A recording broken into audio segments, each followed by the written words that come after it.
Roslin D'Costa from Goa. आज मैं आप सभी लोगों से कुछ फालतू की बकवास करने वाली हूँ। एंड आई डोंट नो कि आप लोगों को मेरी बातें कितनी समझ में आने वाली है।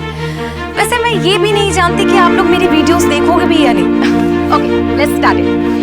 सो जिंदगी में सबसे ज्यादा जरूरी क्या होता है? जिंदगी में सबसे ज्यादा जरूरी है कि आप जिंदगी से क्या चाहते हैं, right? Like I have listed 101 things which I want in my life, and ऐसे भी बहुत सारी चीजें हैं which I don't want in my life. Like शादी, no way. शादी तो मैं 10 साल तक नहीं करने वाली किसी भी सूरत में। क्योंकि मेरे विश लिस्ट पे पहला नंबर है London. Yes, I want to settle in London. I want my own space, my independence. ये शादी, बच्चे, ऐसे टिपिकल लाइफ मुझे नहीं चाहिए। No way. Okay guys, so bye bye. हम सब जिंदगी में काफी सपने देखते हैं, काफी कुछ पा लेना चाहते हैं, लेकिन कई बार हकीकत कुछ और ही होती है। हकीकत वो शब्द जो अक्सर इन सपनों से काफी दूर हमसे उस मोड़ पे मिलता है जिसे हम कॉम्प्रोमाइज यानी समझौता कहते हैं। नमस्कार, मैं सोनाली कुलकर्णी क्राइम पेट्रोल सतर्क के इस नए अध्याय में आपका स्वागत करती हूँ। आज के इस एपिसोड में हम गोवा के रोजलिन डिकोस्टा की एक ऐसी कहानी देखेंगे जिसकी हकीकत उसके सपनों से बिल्कुल उल्टी थी, लेकिन उसने तय कर लिया था कि उसके सपनों तक जाने वाला रास्ता कितना लंबा क्यों न हो, वो उसे पार करेगी।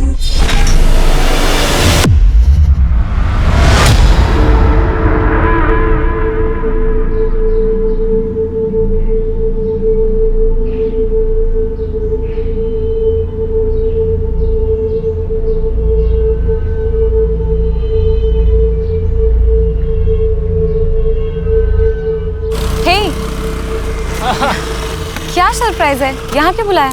Well, we are getting married today. शादी? Are you serious? Yes, of course. I know Roslyn कि तुम्हें lavish wedding चाहिए थी, but this is more important कि हम शादी कर रहे हैं finally, yes? है ना? Yes, you're right. और यही तो मेरी डेस्टिनी थी। तो चलो अंदर गेट। अरे वेट, थोड़ा मेकअप तो कर लेने दो। After all, I am the bride. नहीं, अंदर सब इंतजार कर रहे हैं। आओ। Just give me 10 minutes, please, please, please. Okay. Thank you. आती हूँ। हाँ?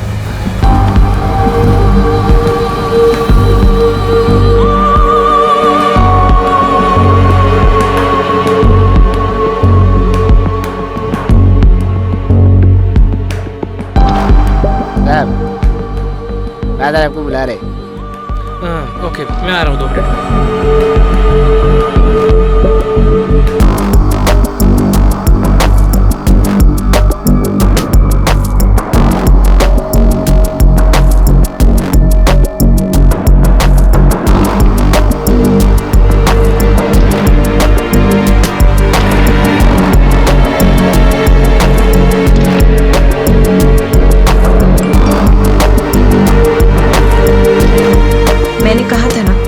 Want to complete my 101 wishes. मेरे और मेरे सपनों के बीच और कोई नहीं आ सकता, कोई भी नहीं।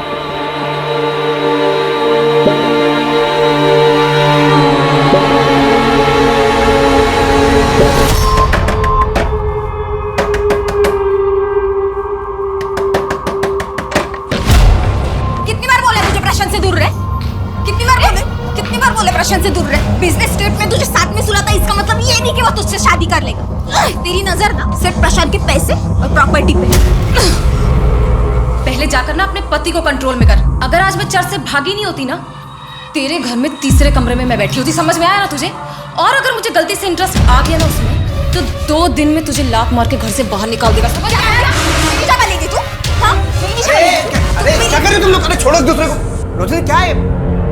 वाह, एक तरफ प्रशांत, दूसरी तरफ मुर्तजा। और कितने को कहाँ फंसा के रखा है? हाँ? और कितने आशिक है तेरे? माइंड योर टंग, वरना जबान खींच लोगे मैं, समझी? Mind your language. अगर मुझे अगली बार तेरे प्रशांत के बारे में कुछ पता चला ना, तो याद रख, जिंदा लटका दूं।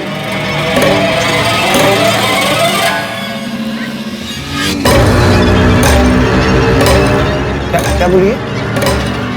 तुम्हारे और प्रशांत के बारे में तुम ये सब कर रही हो मेरे पीठ पीछे?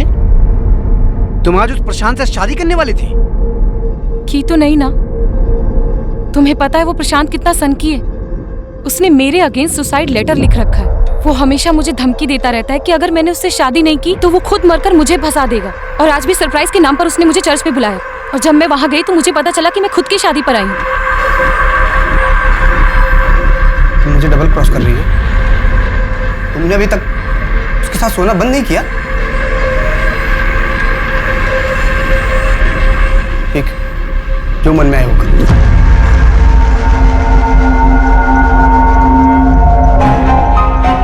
हेलो मम्मी, फरिया से बात कराना, कुछ ठीक नहीं लग रहा है। कौन बोल रहा है?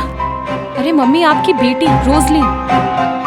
मेरी बेटी का नाम तो फरिया है और वो इस वक्त मार्केट गई है। अरे मम्मी, मेरी बात तो सुनो। रोजलिन, फरिया से बोलना कि रोजलिन का कॉल आया था। दोबारा फोन मत करना।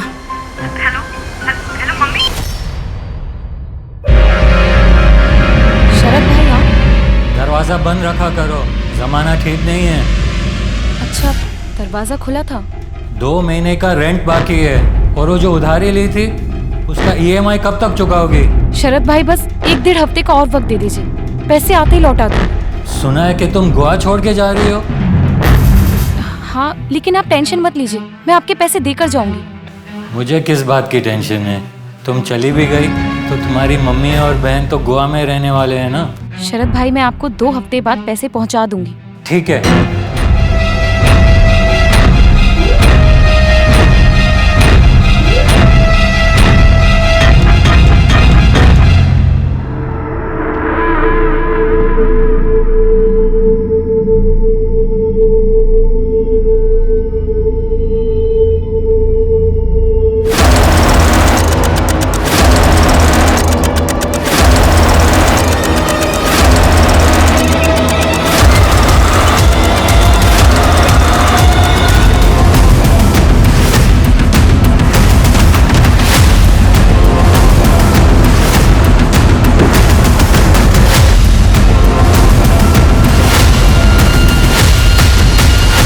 ये एक टूर एंड ट्रैवल कंपनी में काम करती है।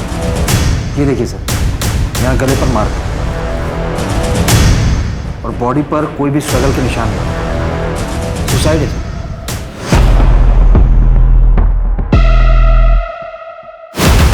कोई फाउल प्ले? लगता नहीं है सर। दरवाजा अंदर से लॉक था, घर का कोई सामान भी बिखरा हुआ नहीं था, कैश ज्वेलरी कुछ भी नहीं थी सर। बस एक मोबाइल मिला है जो कि पासवर्ड प्रोटेक्टेड है।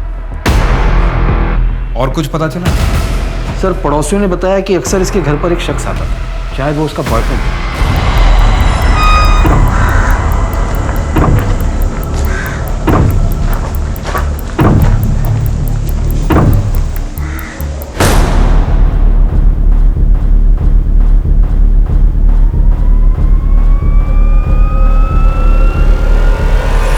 सर, पड़ोसियों ने भी बताया कि उस शख्स को 2 हफ्ते पहले यहाँ देखा गया था और वो अकेला ही है जो अक्सर यहाँ पर आया जाया करता था। सर, बॉडी को देखकर तो लगता है कि सुसाइड के हुए बहुत दिन हो गए। दरवाजे और खिड़कियाँ सब बंद थे, इसलिए पड़ोसियों को कुछ पता नहीं चलता। लड़की की उम्र कम लगती है, हो सकता है बॉयफ्रेंड के साथ ब्रेकअप हुआ और डिप्रेशन में आके उसने ये कदम उठा लिया। नीलेश, यही स्टूल सुसाइड के लिए इस्तेमाल हुआ? जी सर। सर, पूरा घर चेक कर लिया, कहीं पर कोई सुसाइड नोट नहीं मिला।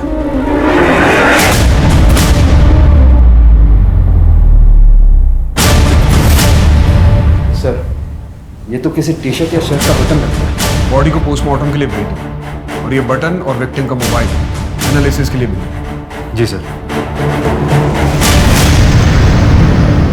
सर, रोजलिन डिकोस्टा को हमने पिछले महीने ही काम से निकाल दिया था। रीजन? काम पर उसका ध्यान नहीं था, इसलिए। जब आप उससे आखिरी बार मिले थे तब वो क्या डिस्टर्ब थी, जैसे सुसाइडल टेंडेंसी या बॉयफ्रेंड के साथ ब्रेकअप? सर, वो हमारे ऑफिस में बस एक एम्प्लॉय थी, उसकी पर्सनल लाइफ के बारे में हम बिल्कुल नहीं जानते, तो आई एम सॉरी। हमें रोजलिन डिकोस्टा के बारे में सारी इन्फॉर्मेशन चाहिए, उसका एड्रेस और alternate contact details. Sure sir.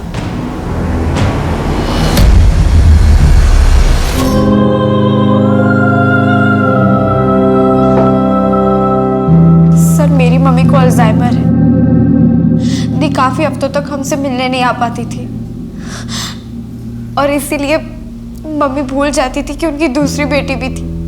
आप लोग कहाँ रहते हैं? सर, हम मापसा में रहते हैं और दी यही रेंट पे पणजी में रहती थी। आपको कोई आइडिया है कि रोजलिन ने सुसाइड क्यों किया? सुसाइड?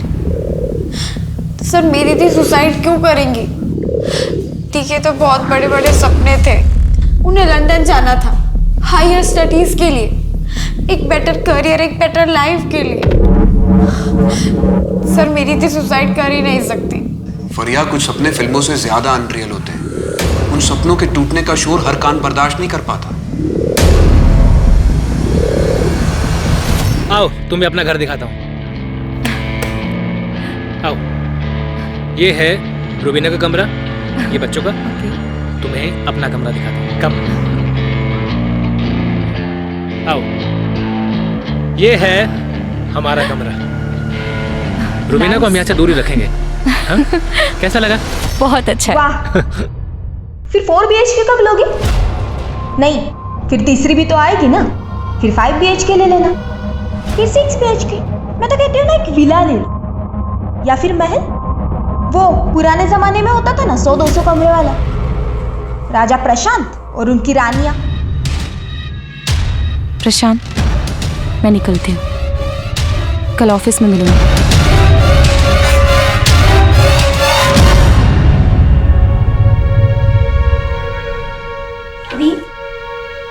What's this nonsense? वो आपको और अपनी पहली बीवी को एक साथ एक घर में रखना चाहता है। अरे आप वहाँ काम भी क्यों कर रही हैं? छोड़ दीजिए ना जॉब। फरिया तू अभी बच्ची है, जिंदगी की प्रैक्टिकलिटी तुझे नहीं पता है। लाइफ में जीतने के लिए एक तरफ कॉम्प्रोमाइज करना ही पड़ता है, और लाइफ प्लानिंग से चलती है, कोई इमेजिनेशन से नहीं। दी ऐसे कॉम्प्रोमाइज से आप खुश हो? दी एक ही शहर में रहने के बावजूद हम कई हफ्तों तक, महीनों तक मिल नहीं पाते। और दी जरूरी थोड़ी है कि लाइफ में हमेशा कॉम्प्रोमाइज करना पड़े। प्लान्स चेंज भी तो हो सकते हैं ना। सर दी से 2 हफ्तों से मेरी बात नहीं हो पा रही थी, तो मुझे लगा कि शायद वो अपने बिजनेस ट्रिप में चली गई होंगी। लेकिन फिर उन्होंने मुझे फोन पे बताया कि वो नहीं जाएंगी, क्योंकि किसी ने उनको 25 लाख रुपए दिए थे। 25 लाख रुपए? किसने? कुछ नहीं, तुम्हें मिस कर रही थी। Love you, bye. अच्छा लव यू? हाँ, किससे बात हो रही थी? ओए मेरा फोन, पहले मुझे बता किससे आई लव यू बोलना चाह रहा था। नहीं, अरे नहीं फोन मम्मा। हाँ अच्छा, ओ बता ना। ओके बता रही हूँ। बहुत प्यार करता है मुझसे, बहुत जल्द मिलवाऊंगी भी तुझे उससे, ओके? लेकिन तब तक के लिए तो ये समझ ले कि तेरी दीदी बहुत जल्द लंदन में होगी। सच में? यस। लेकिन उससे पहले मुझे इंग्लिश एफिशिएंसी का टेस्ट देना होगा, वो मैं घर आने के बाद दे दूंगी। लेकिन उसके पहले मुझे एक कॉमन टेस्ट का फॉर्म भी भरना है। मतलब आप यही रहोगे? हाँ, लेकिन जब तक लंदन नहीं जाती तब तक कंपनी के कॉन्ट्रैक्ट की वजह से मैं इमीडिएटली जॉब नहीं छोड़ सकती। लेकिन उसके बाद तेरी दीदी फुर्र से उड़ जाएगी लंदन। सपनों और हकीकत के बीच में रोजलिन की जिंदगी उलझी हुई थी। एक तरफ उसका बॉयफ्रेंड था और दूसरी तरफ अपने ही बॉस के साथ उसके नाजायज संबंध थे। अपनी जिम्मेदारियों और अपने सपनों के प्रेशर की वजह से उसने बॉयफ्रेंड के साथ झूठ बोलना पड़ता था। शायद इसी सब से तंग आकर रोजलिन ने सुसाइड कर लिया हो। सर मैं आपसे कह रही हूँ ना, मेरी दी सुसाइड कर ही नहीं सकती। मैं अपनी दी को अच्छी तरीके से जानती हूँ। और सबसे इम्पोर्टेंट बात, मेरी दी क्लॉस्ट्रोफोबिक थी, बंद जगहों पर उनका दम घुटता था।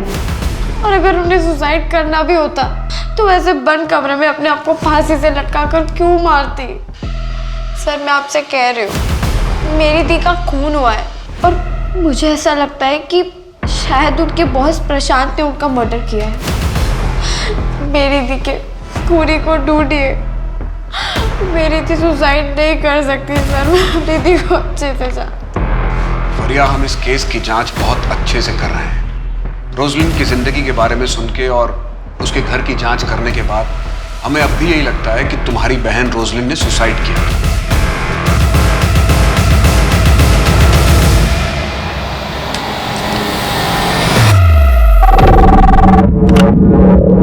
सर आप अपना स्टे एक्सटेंड कर रहे हो या चेकआउट कर रहे हो? हाँ, 2 दिन के लिए एक्सटेंड कर दो।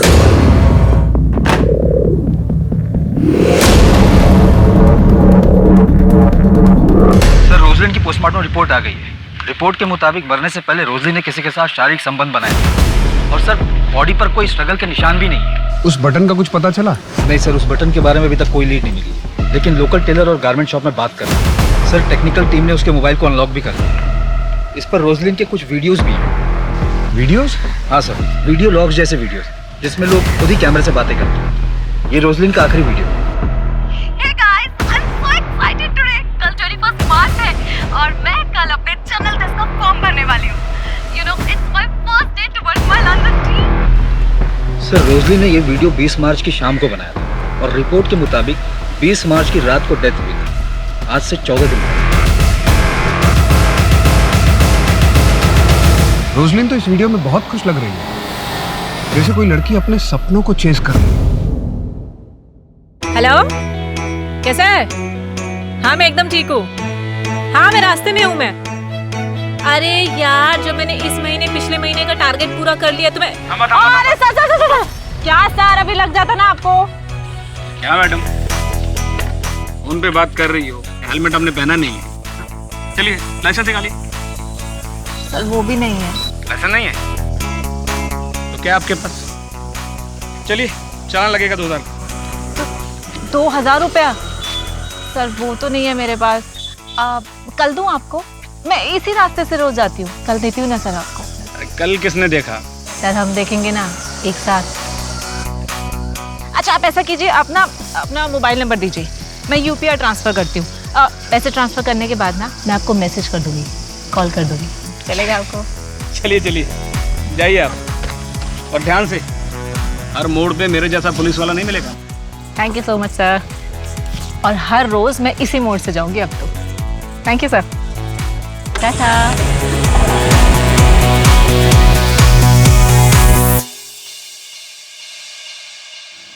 तुझे कितनी बार कहा है स्कूटी चलाते वक्त फोन पे बात मत किया कर, समझ में नहीं आता तुझे? अरे यार इतनी टेंशन क्यों ले रहा है? अब तो रोज मैं इसी रास्ते से जाऊंगी, वो भी फोन पे बात करते करते। चल ठीक है, मैं फोन रखती हूँ, बस पहुँचने वाली हूँ। तू भी ना सुधरेगी नहीं।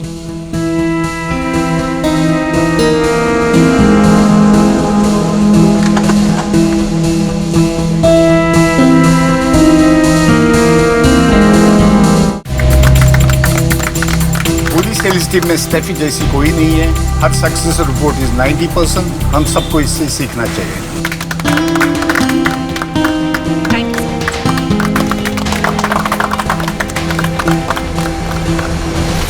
बैंगलोर सिटी इंटरनेशनल होटल, 2 लोगों के नाम से बुकिंग थी, एक तुम्हारे नाम से और दूसरी रोजलिन डिकोस्टा के नाम से। तुमने तो कहा था कि तुमने 1 महीने पहले उसे नौकरी से निकाल दिया था। सर ये रोजलिन की पुरानी डील थी, इसीलिए उसे भी साथ जाना था। मैंने उसे फ़ोन किया, उसका नंबर स्विच ऑफ था। ये मीटिंग मेरे लिए इंपॉर्टेंट थी, इसलिए मैं उसका वेट नहीं कर सकता था। सर आप गलत आदमी पे शक कर रहे हैं, आपको तो रोजलिन के बॉयफ्रेंड को ढूंढना चाहिए। पिछली बार तो तुमने कहा था कि तुम अपने एम्प्लॉय की पर्सनल लाइफ के बारे में कुछ भी नहीं जानते। सर उसने मुझे डबल क्रॉस किया था। मैं शादी करना चाहता था उसके साथ, लेकिन वो मेरे और मुर्तज़ा हम दोनों के साथ सोती थी। हम दोनों का यूज़ किया था उसने। इसीलिए तुमने उसे इतना टॉर्चर किया कि परेशान होकर अंत में उसने खुदकुशी कर ली। सर मैंने अगर रोजलिन के साथ कुछ गलत किया होता तो मैं आपके सामने क्यों खड़ा होता, और वो मुर्तज़ा वो गायब क्यों होता? मुर्तज़ा मेरे बिजनेस का सबसे पहला फंडर है सर, इसलिए उसे बहुत अच्छे से जानता हूँ। जिस दिन से रोजलिन गायब हुई उसी दिन से मुर्तज़ा भी गायब है। सर अब ये कोई कोइंसिडेंस तो नहीं हो सकता ना? जिस दिन रोजलिन ने सुसाइड किया 20 मार्च, उस दिन तुम उससे नहीं मिले थे? जी नहीं सर, वो धोखेबाज है। एक बार पहले भी चर्च के बाहर से धोखा देके भाग चुकी है। इसका डीएनए लो, रोजलिन की बॉडी से मिले सीमेन सैंपल से इसका डीएनए मैच करो। भागने की कोशिश मत करना, और शहर छोड़कर जाने की तो बिल्कुल भी नहीं। मुझे उस मुर्तज़ा का नंबर चाहिए। सर आप एक बार गोवा तो आइए, आपका सारा काम हो जाएगा। जी सर। हाँ मैं आपकी कॉल का वेट करूँगी। Thank you. हाँ थैंक यू सर, बाय। ये गायकवाड़ को क्या गोली दी तूने? किसी से क्रैक नहीं हो रहा था, और तूने एक दिन में उसकी डील उड़ा दी। उसके साथ रात को मैं डिनर पे गई थी। डिनर करते करते डील भी क्रैक कर दी। अरे कभी कभी क्लाइंट्स के साथ थोड़ा पर्सनल होना पड़ता है। हाँ तू तो कुछ ज़्यादा ही पर्सनल होती जा रही है। काश मैं भी एक लड़की होता, वो भी तेरी तरह खूबसूरत, इस रिजॉर्ट का मालिक बन के बैठ गया। अच्छा क्या बदतमीजी है ये? तेरी वजह से आज मेरी नौकरी चली गई। ऑलरेडी तू 10 एम्प्लॉय गिरा चुकी थी, आज तूने मेरी विकेट भी गिरा दी। ये जो तू 50-60 हजार पे अटकी हुई है ना, अगर प्रोफेशनली काम करेगी तो 50-60 हजार पर night कमाएगी। What do you mean? सबको पता है तू कैसे डील क्रैक करती है। ज्यादा सती सावित्री होने का नाटक मत कर। और थप्पड़ मारा है आंधा ये बकवास के ना तो मुंह तोड़ दूंगी तेरा मैं। चल भाग यहाँ से।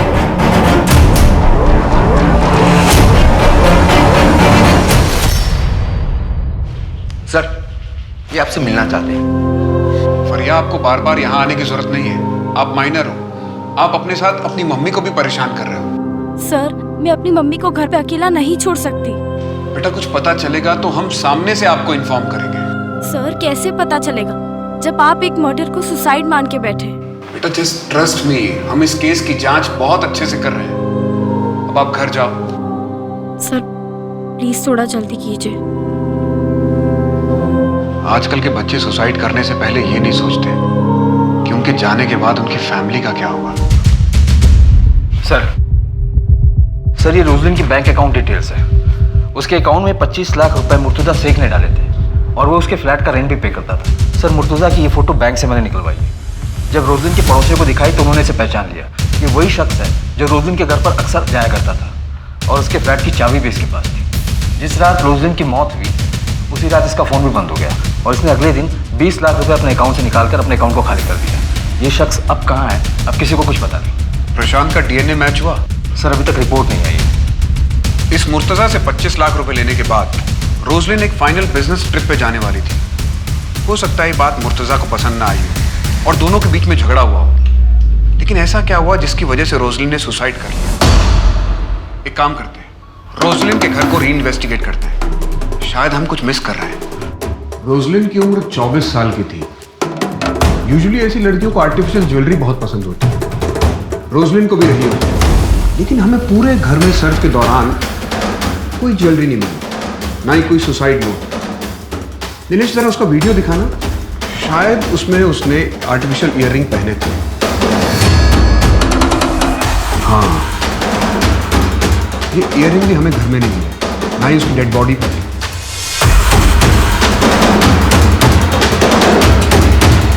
ये वही स्टूल है ना जो आत्महत्या के वक्त इस्तेमाल हुआ था? जी सर। मेजरमेंट टेप लेकर आओ। सर।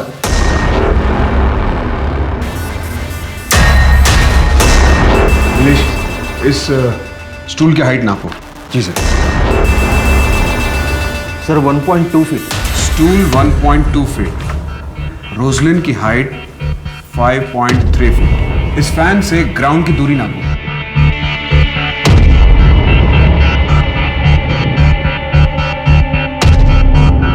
10 फीट।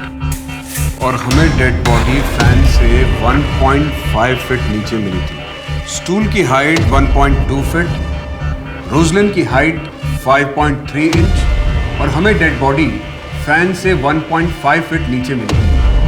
इसका टोटल हुआ 8 फीट और ग्राउंड से फैन तक की दूरी है 10 फीट। इसका मतलब रोजलिन खुद अपने आप को फांसी लगा ही नहीं सकती। कहीं ऐसा तो नहीं कि उसकी बहन फरिया सच बोल रही है, उसने सुसाइड नहीं किया, उसका मर्डर हुआ है। हो सकता है किसी ने उसके साथ बलात्कार किया और उसके बाद पंखे से लटकाकर उसे मार डाला। घर में किसी के फोर्स एंट्री के निशान नहीं थे। हो सकता है हत्यारा रोजलिन की जान पहचान वाला हो, जिसके लिए रोजलिन ने आसानी से दरवाजा खोल दिया। शायद उसका वो बॉस या फिर वो उसका बॉयफ्रेंड जिसके पास हर वक्त एक चाबी रहती है।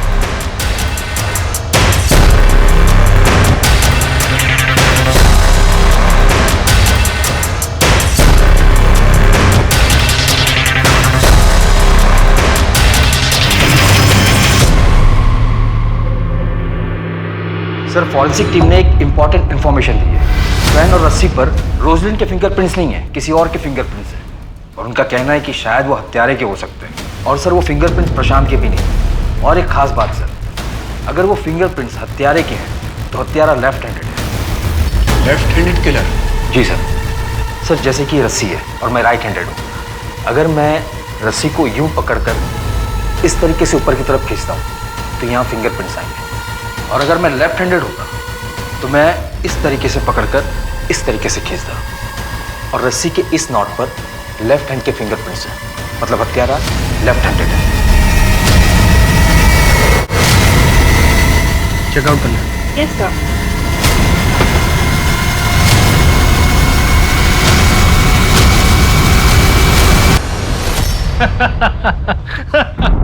हाँ हाँ, जल्दी मिलते हैं। तुम ना स्ट्रेस बहुत जल्दी ले लेती हो। अच्छा, कल मिलते हैं। ओके? किससे बात कर रहे हो? रोजलिन नहीं तो तीसरी पकड़ लिया। बाद में बात करता हूँ। अगर तुम मुझसे अच्छे से बात करती है ना, तो आज मुझे किसी और से बात करने की जरूरत नहीं पड़ती। रोजलिन की डेथ की रात तुम बैंगलोर ट्रिप के लिए निकले थे? जी, ये मैं आपको पहले भी बता चुका हूँ। तुम्हारी रात 2 बजे की फ्लाइट थी। हाँ तो तुम्हारी वाइफ रुबीना ने बताया कि तुम घर से रात 9 बजे निकले थे, 5 घंटा पहले। इतना वक्त तो इंटरनेशनल फ्लाइट के लिए भी नहीं चाहिए होता। तुम रोजलिन के घर गए थे? सर, मेरा उस दिन रुबीना से झगड़ा हो गया था, इसलिए मैं घर से जल्दी चला गया था। ये एयरपोर्ट से पहले तुम्हारा लोकेशन रोजलिन का घर। अब सच बोलना, वरना वो हाल करूंगा कि झूठ बोलने लायक नहीं रहोगे। रोजलिन, तुम तैयार नहीं अभी तक? लेट हो रहे हैं, बेंगलोर जाना ट्रिप के लिए। मैंने कहा था ना, मैं नहीं जाऊंगी। रोजलिन, तुम अच्छे से जानती हो कि मुझे इस ट्रिप पर तुम्हारी बहुत जरूरत है। तुम मुझे प्रेजेंटेशन तो देने नहीं देते, अपने काम के लिए लेकर जाते हो। मैं नहीं जाऊंगी। रोजलिन, तुम ऐसा नहीं कर सकती हो। You know that I can't live without you.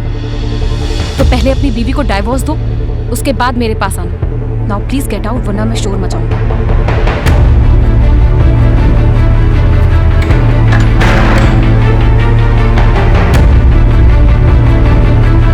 Mummy, फरिया से बात कराना, कुछ ठीक नहीं लग रहा है। कौन बोल रहा है? अरे मम्मी, आपकी बेटी रोजलिन। बेबी, क्या जरूरत थी उस शरत से पैसे लेने की तुमको? तो मैं क्या करती? मेरे पास कोई ऑप्शन नहीं था। मेरी मम्मी के ट्रीटमेंट में सारे पैसे खर्च हो जाते, ऊपर से वो मेरा लैंडलॉर्ड। एक नंबर का सूदखोर भी है। बेबी, रिस्की होता है। अच्छा ठीक है, कल शाम तक मैं तुमको 5 लाख इंतजाम करके देता हूँ, तुम उसका पैसा वापस दो। थैंक्स, बट मुझे सिर्फ 2 महीने की ईएमआई के लिए चाहिए, बाकी मैं मैनेज कर लूँगी। अच्छा, तुम गैरों से पैसा ले सकती हो, लेकिन मुझसे नहीं। मैं कुछ नहीं सुनूंगा। तुम कल का कल उसका पैसा वापस करो।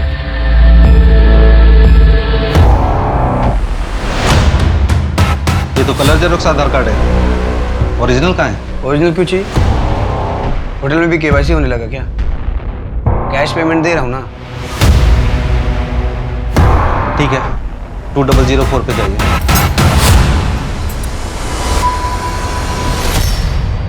सर, साउथ गोवा के होटल में मुर्तजा शेख को पकड़ा गया है। वो वहाँ जाली आधार बनाकर स्टे कर रहा था। होटल के मैनेजर को डाउट हुआ तो उसने पुलिस को इन्फॉर्म किया। मेरी लोकल पुलिस से बात भी हुई। ये मुर्तजा शेख आज शाम तक हमारे कब्जे में होगा। ग्रेट। रोशनी सुसाइड कर ही नहीं सकती सर, मैं जानता हूँ उसको, वो ऐसा नहीं कर सकती। हाँ ठीक है, तूने मारा होगा उसे। मैंने क्यों सर, मैं क्यों मारूंगा उसको? मैं तो प्यार करता था उससे, मैं मार ही नहीं सकता हूँ। अच्छा ठीक है ठीक है, चाय पीते हैं, बाद में बात करेंगे। पी लेफ्टी है क्या? लेफ्टी है? हाँ सर, क्यों क्या हुआ? नीचे रख, हाथ नीचे रख। फिंगरप्रिंट मैच करो। फिंगरप्रिंट? सर मैं सच बोल रहा हूँ, मैंने कुछ भी नहीं किया सर। देखिए सर, मैं आपको बताता हूँ, जैसे मुझे पता चला ना कि रोजलिन ने सुसाइड कर दिया तो मैं डर गया था, इसलिए मैं भाग गया था सर। मैं सच। तू अपनी कहानी पे अड़ा है, अगली बार एविडेंस के साथ बात कर।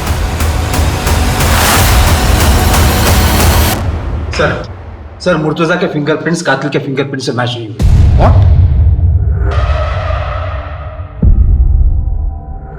कहीं ऐसा तो नहीं है कि अब तक इस केस में हम उल्टी दिशा में इन्वेस्टिगेशन कर रहे थे? अब तक इस केस में हम पर्सनल मोटिव तलाशने की कोशिश कर रहे थे। ऐसा भी तो हो सकता है कि रोजलिन एक रैंडम टारगेट हो। सर, कोई पेशावर मुजरिम? बिल्कुल हो सकता है कोई मुजरिम लूटपाट के इरादे से घर में घुसा हो और उसे रोजलिन मिल गई।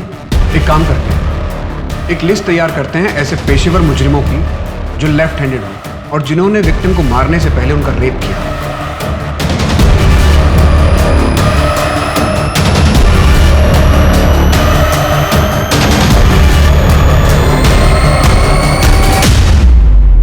सर टोटल ऐसे 15 हिस्ट्री शीटर हैं जो लेफ्ट हैंडेड हैं, मगर इनमें से सिर्फ 5 पर ही मर्डर और रेप के केसेस हैं और वो 5 ही जेल के हैं। अगर ये जेल में है तो फिर ये सारे कांड किए किसने?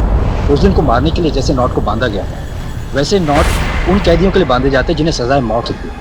सर एक्चुअली ये हमसे मिस हो गया था, फॉरेंसिक एक्सपर्ट ने पॉइंट आउट किया है। एक काम करो, गोवा स्टेट में जितने भी जल्लाद हैं उनसे मिलो और बात करो, शायद हमें वहां से कुछ लीड मिले। जी सर। आपके जेल में कोई लेफ्ट हैंडेड मुजरिम था जो रेप और मर्डर के चार्जेस में अंदर था और शायद उसे फांसी का नॉट भी बांधना आता हो? नहीं।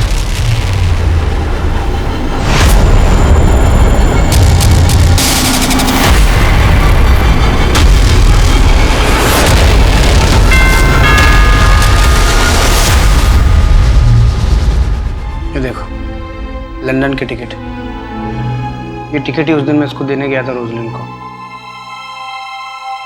उसके लिए मैंने लंदन की टिकट बुक की थी। ये देखो पीएनआर भी कंफर्म हो गया था।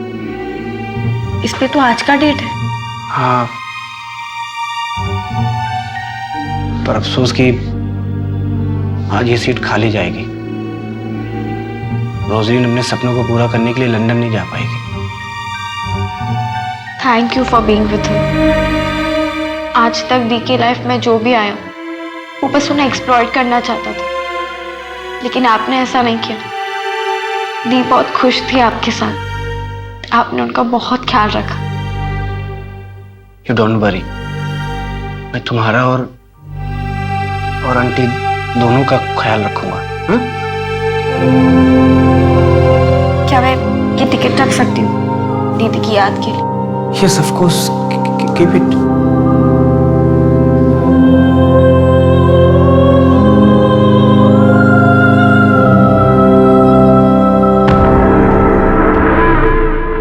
यार जब भी मेरे पापा मेरे को कॉल करते हैं ना, एक ही चीज बोलते हैं कि चुपचाप चिपलून आ जा।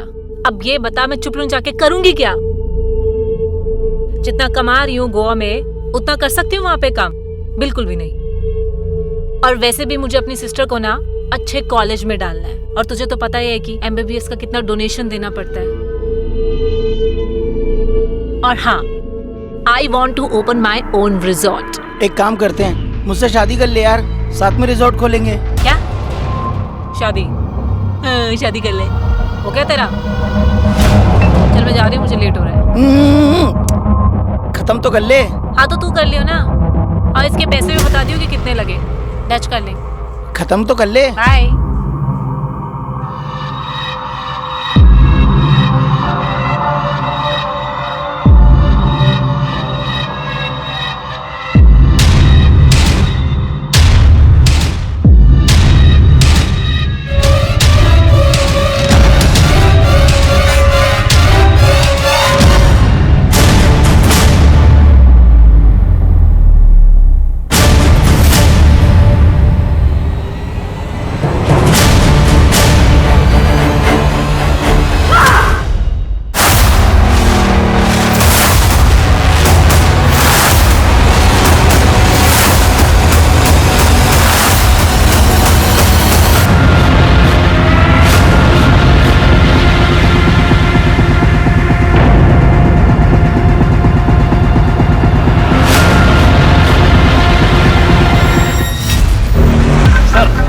लूटपाट और मर्डर का मामला लगता है। हाँ, बैग से भी कुछ ज्वेलरी और कैश निकाले गए।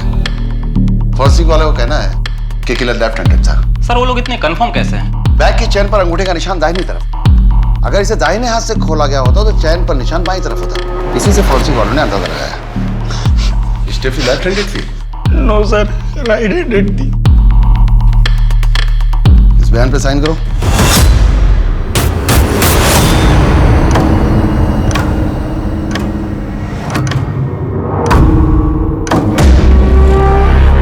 कौन? देखो क्या सर बीड़ी है। बॉडी को पोस्टमार्टम के लिए भेजो और इसे फॉरेंसिक लैब में, और पता करो इस बीड़ी पे कौन से थंब के निशान है। और जितने भी स्टेफी के करीबी हैं उन सबके सैंपल कलेक्ट करो। सचिन और स्टेफी के जानने वालों में से किसी के भी सैंपल मैच नहीं हो रहे। अगर इनमें से किसी ने भी उसका रेप और मर्डर नहीं किया है तो फिर किसने किया है? स्टेफी के दुश्मनों की लिस्ट बहुत लंबी है, पहले उस लिस्ट को खंगालना पड़ेगा। उसके कलीग्स उससे बहुत खफा थे। सबसे पहले जितने भी हाल फिलहाल में होटल के स्टाफ नौकरी से निकाले गए हैं, पहले उन्हें टैप कर दें। सर। हाँ सर, मैं दीपक बोल रहा हूँ। आपने 15 दिन पहले एक लेफ्ट हैंडेड आदमी के बारे में पूछा था ना? उस वक्त याद नहीं है, लेकिन एक बात है जो मुझे अभी याद आई है। सर, एक आदमी था जिसे फांसी का फंदा बनाने में बहुत दिलचस्पी थी, और उसका नाम तबरेज आलम है। 6 महीने पहले बेल पर बाहर आया। सर, तबरेज आलम, इसके ऊपर टोटल 6 मर्डर और रेप के केसेस थे। एक बार एक कैदी को फांसी लगनी थी, तो इसने जल्लाद जयदीप से पूछा कि फांसी का नॉट बांधते कैसे हैं। जब जयदीप ने उससे पूछा कि वो जानना क्यों चाहता है, तो उसने कहा कि उसे ये स्टाइल बहुत पसंद आया। इस तबरेज आलम की पूरी जन्म कुंडली निकालो और इसके डिटेल सारे पुलिस स्टेशन के साथ शेयर करो। जी सर। ये तबरेज आलम रहता कहाँ है? सर, यहाँ अंजुना का रहने वाला है। हाल ही के कुछ आंकड़ों के मुताबिक हिंदुस्तान में हर घंटा कम से कम 4 औरतों के साथ बलात्कार होता है और हर दिन लगभग 87 रेप केसेस दर्ज किए जाते हैं। ये आंकड़ा सिर्फ उन अपराधों का है जिन्हें पुलिस स्टेशन तक पहुंचने का मौका मिला। रोजलिन और स्टेफी दोनों के साथ पहले बलात्कार हुआ था, जिसके बाद दोनों को जान से मार दिया गया था। शक की सुई अब विक्टिम्स के आसपास के लोगों से हटकर एक ऐसे अपराधी पर थी जिसके कारनामों की फहरिस्त काफी लंबी थी।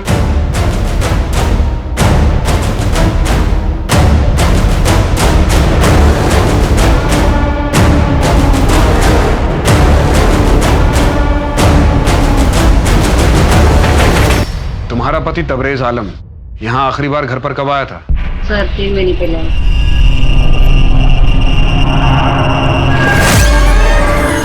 आप कब आए? कब से तुझे सोता देख रहा हूँ। फिर उठने का इंतजार कर रहा था। बहुत इंतजार करवाया तूने। ऐसा लगा कि हमेशा के लिए सुला दूँ।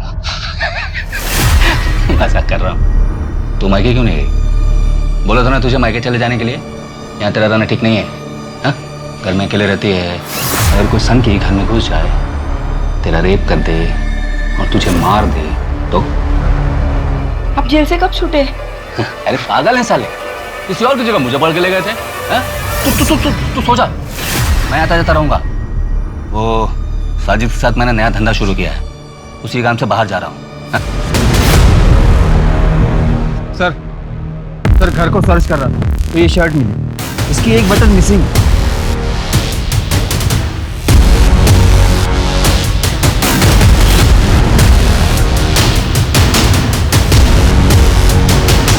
लग तो सेम ही रहा है। इस शर्ट के बटन और क्राइम सीन से मिले बटन को मैच करवाओ। जी सर। सर, घर में बीड़ी का बंडल भी मिला। ये साजिद वही है ना जिसके साथ तबरेज भागा था? जी सर। आपने जो फिंगरप्रिंट की रिपोर्ट भेजी थी वो हमारे क्राइम सीन से मैच करती है। हमें अपने क्राइम सीन पे जो बीड़ी का टुकड़ा मिला था, वैसा ही बीड़ी का टुकड़ा आपको तबरेज के घर पे मिला है। इन दोनों केस में एक्यूज सेम। सर, हम बस साजिद की टिप का ही वेट कर रहे हैं। मुझे अभी भी उसकी टिप मिली। ठीक है सर, हम अभी निकल रहे हैं। सर,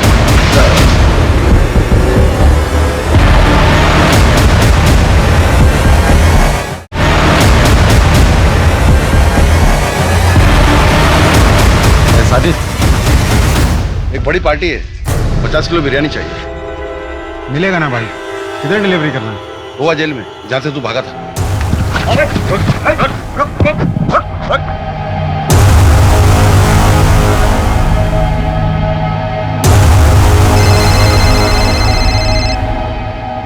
पे 20 किलो गोश्त लेकर आना है शाम के लिए।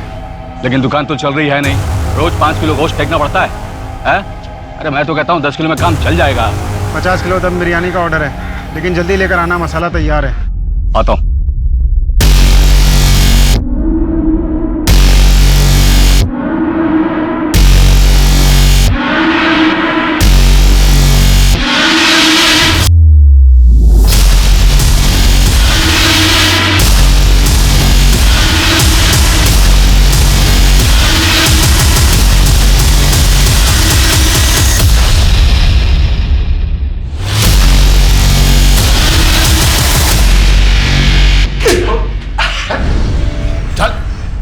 बोल जल्दी जल्दी। अरे यार, आप लोगों ने तो दूसरी बार धप्पा कर दिया। तीसरी बार मौका नहीं देंगे। इस बार तुझे अंडा सेल में रखेंगे, वहीं अपनी दुकान डाल लेना। जेल से भागने के बाद तूने अपनी दुकान खोली, चाहता तो इज्जत से जी सकता था, तो फिर वापस ये सब क्यों शुरू किया? मजा आता है साहब। जैसे ही मुझे पता चलता है ना कि एक लड़की एक घर में अकेले रहती, तो मैं सोचने लगता हूँ कि वो अकेले क्यों रहती है? क्या करती होगी अकेले में?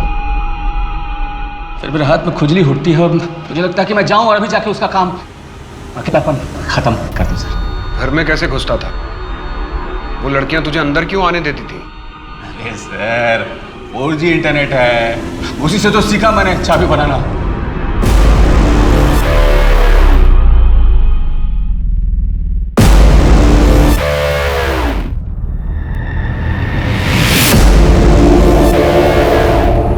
फांसी में बड़ा इंटरेस्ट है ना तुझे?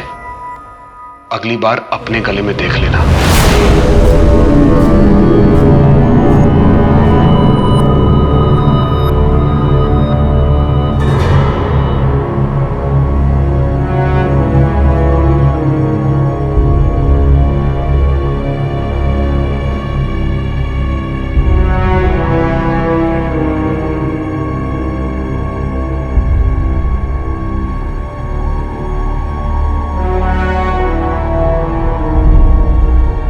पुलिस की गिरफ्त में आने के बाद तबरेज आलम ने ऐसी और 6 औरतों के बारे में बताया जिनके साथ बलात्कार करने के बाद उसने उनकी हत्या की। आज भी उसे अपने किए पे जरा भी पछतावा नहीं है। रोजलिन और स्टेफी दोनों महत्वाकांक्षी लड़कियां थीं जो अपने परिवार की जिम्मेदारी उठा रही थी। एक इंसान के कुटिल प्रवृत्ति के कारण उनके उज्जवल भविष्य और अभिलाषापूर्ण जीवन को समय से पहले समाप्त होना पड़ा। राक्षसों को मारने वाली देवियां और उन्हें पूजने वाले अब इस देश में सुरक्षित नहीं हैं, लेकिन हम सब मिलकर इन्हें सुरक्षित कर सकते हैं।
अतुल, तुम यहाँ क्या कर रहे हो?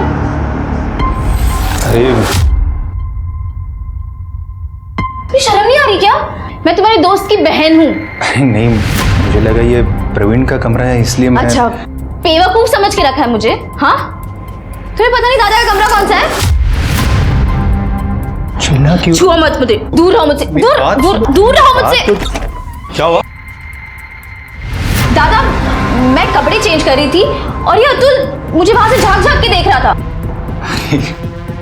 मोनिका, तुम्हें ठीक से दरवाजा लगाना चाहिए था ना। दादा, मोनिका देखो, इस पे गुस्सा होने की जरूरत नहीं है। अरे होने वाला पति है तुम्हारा, और वैसे भी नेक्स्ट ईयर इसके साथ शादी होने वाली तुम्हारी। एक मिनट, नेक्स्ट ईयर क्या? मेरी इससे शादी नेक्स्ट जन्म में भी नहीं हो सकती। मोनिका दादा प्लीज। मोनिका मेरी बात।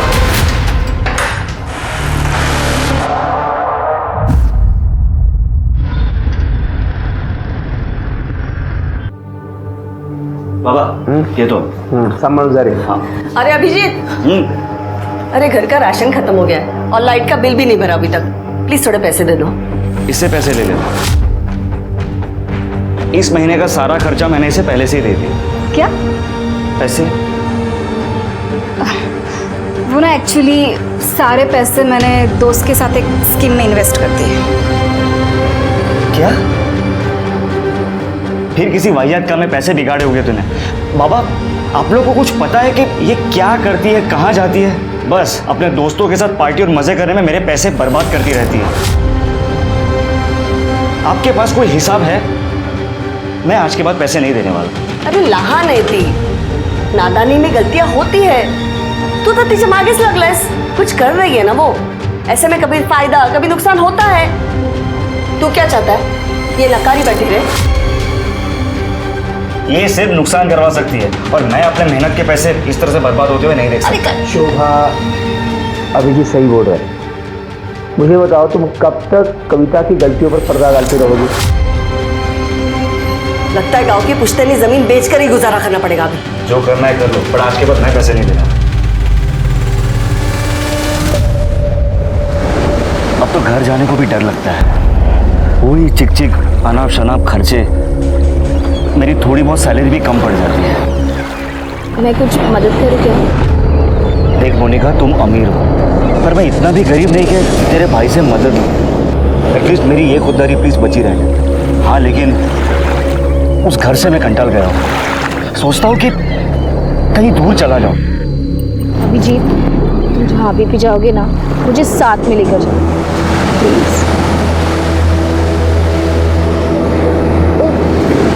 लेट हो रहा है, हमें निकलना चाहिए ना। ठीक है, चल।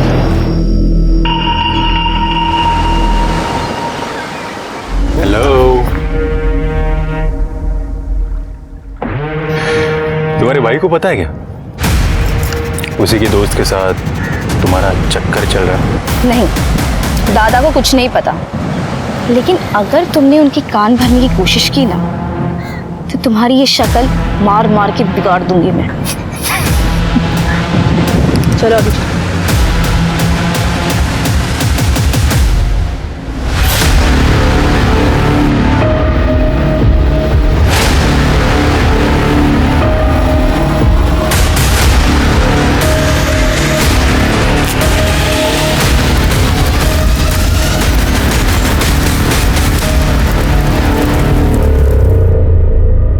नमस्कार, मैं सोनाली कुलकर्णी क्राइम पेट्रोल 70 के इस नए अध्याय में आपका स्वागत करती हूँ। इस दुनिया में अगर किसी चीज को बुरी नजर से बचाकर रखने की सबसे ज्यादा जरूरत है तो वो है प्यार। हम सब अपने रिश्तों में प्यार और भरोसा चाहते हैं। यही चाहत और यकीन कई बार अचानक किसी हादसे का शिकार होकर खत्म हो जाता है, और कभी कभी अपने इसी भरोसे के चलते हम खुद भी हादसों को न्योता दे बैठते हैं। इस केस में पुलिस के सामने सबसे बड़ा सवाल यही था कि जिसे पेट्रोल छिड़क कर जला दिया गया वो आखिर कौन था। आज हम एक ऐसा rarest of the rare case लाए हैं जिसमें दर्ज कुदरत का करिश्मा देखने वालों को न सिर्फ हैरान कर देगा, बल्कि आप ये सोचने पर भी मजबूर हो जाएंगे कि क्या सचमुच मरने वाले की रूह भी वापस लौटकर अपने लिए इंसाफ की मांग करती है।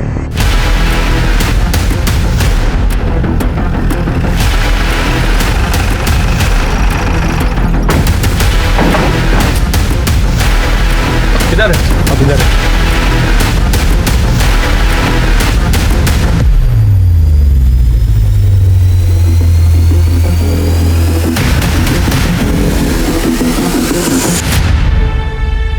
इस तरह तो इसकी पहचान करना मुश्किल हो जाएगा। पेट्रोल की स्मेल आ रही है। कर ले, बगा जरा। सर,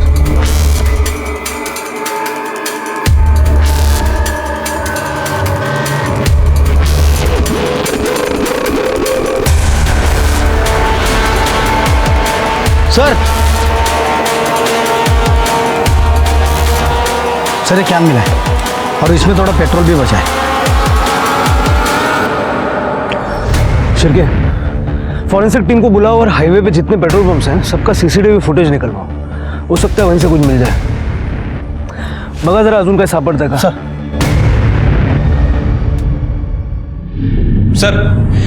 क्राइम सीन पे जो पेट्रोल का कैन मिला था और उसके ऊपर जो फिंगरप्रिंट थे सर, हमारे डेटाबेस में किसी से मैच नहीं कर रहे सर। और फॉरेंसिक ने कंफर्म किया है कि वो मेल की बॉडी है। एक बेल्ट का बक्कल भी मिला था। आसपास के रोड की सीसीटीवी में कुछ मिला? नहीं सर, कुछ भी सस्पिशियस नहीं दिखा है। शिरके, काम करो, सारे मिसिंग कंप्लेंट्स चेक करो। ठीक है सर।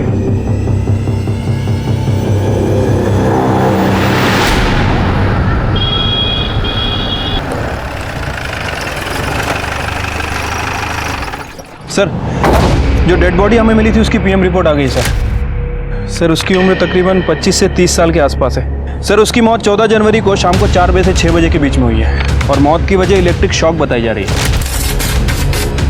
मतलब पेट्रोल डाल के जलाने से पहले उसकी मौत हो चुकी थी? Right sir. उसके चेहरे पे काफ़ी फ्रैक्चर भी है सर, मतलब वो मुंह के बल गिरा था। लेकिन सर, उसके स्कल पे फ्रैक्चर क्यों है? अगर वो मुंह के बल गिरा था तो उसके सर के पीछे कैसे चोट लगी? और वैसे भी उसकी लाश हमें भारती नगर में मिली, जहाँ इलेक्ट्रिक शॉक लगने जैसा कुछ नहीं है।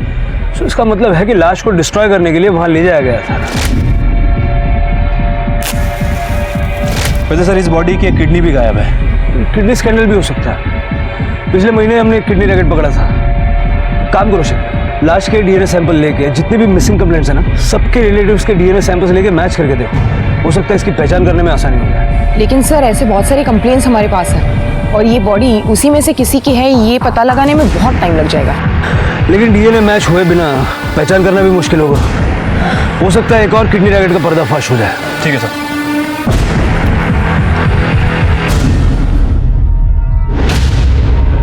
तमाम कोशिशों के बावजूद पुलिस को ना ही उस अनजान लाश की शिनाख्त में कोई कामयाबी मिल रही थी और ना ही कातिल का कोई सुराग मिल पाया। लेकिन 2 साल बाद अचानक एक ऐसी अजीबोगरीब घटना घटी कि खुद पुलिस भी हैरान रह गई। वो ऐसा वाकया था जिस पे भरोसा करना मुश्किल था, लेकिन कई बार वो होता है जिसकी कल्पना हम सपने में भी नहीं कर पाते।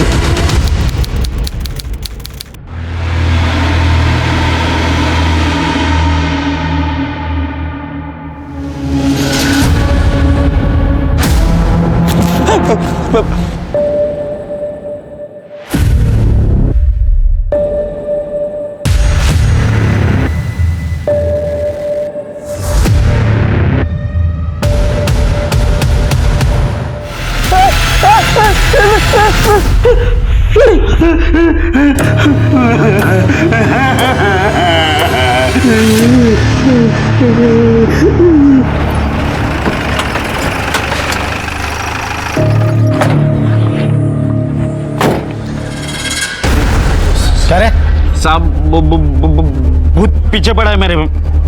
अरे सुबह सुबह माल भूख क्या है क्या? क्या नाम क्या तेरा? बबन साहब मैं सच कह रहा हूँ। वो दिन रात डराता है मेरे को। बोलते 2 साल पहले उसको किसी ने वो भगवती नगर में जला दिया था। उसको इंसाफ नहीं मिलेगा तब तक मेरा पीछा नहीं छोड़ेगा। साहब मेरे को बचा लो। साहब वो थोड़ा पैसा मिलेगा, भूख लगा है। क्या रे, अच्छा तरीका निकाले तूने पैसा मांगने का। चल निकल कर दे। क्या लगा? सर ये बोल रहा है कि 2 साल पहले भगवती नगर में किसी को जलाया था। हाँ साहब। उसका भूत इसको बार बार दिख रहा है। शिरके से मिलवाओ इसको। सर पर ये माल फूकनारे लोग हैं। इन लोग कुछ भी बहाना बता के पैसा निकालते। इग्नोर कर लो सर इनको। करड़े में मंटो दे बड़ा करा, शिरके कड़े ना आता सर। चल रे।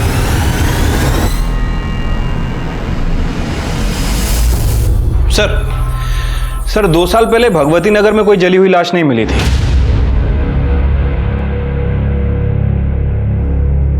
भगवती नगर नहीं, भारती नगर। तुम्हें याद है 2 साल पहले भारती नगर में हमें एक जली हुई लाश मिली थी। 25-30 साल का लड़का था, एक किडनी भी गायब थी। हाँ सर, और ये भारती नगर और भगवती नगर आसपास ही हैं। उस वक्त लाश की पहचान नहीं होने की वजह से केस आगे नहीं बढ़ पाया था। एक काम करो, उस केस की फाइल निकालो और इस बबन को भी ढूंढ के निकालो। सर साहब जो कुछ है ना वो बड़े सबको सच सच बता दे। सर आप बघा माल फुकट पार्टी बसला होता। नाम क्या तेरा? बबन। बबन, तेरी ये भूत वाली कहानी है मजेदार, लेकिन तेरी बात पे कोई विश्वास क्यों करे? यकीन मानिए साहब मैं सच बोल रहा हूँ। उस भूत ने मेरा जीना हराम कर दिया है। वो नशा भी कितना भी कर लूं फिर भी वो सपने में आ ही जाता है। क्या बोलता है? मुझे इंसाफ दिला दो, या और आगे भी कुछ बोलता वो? मतलब वो आके डराता है मेरे को साहब।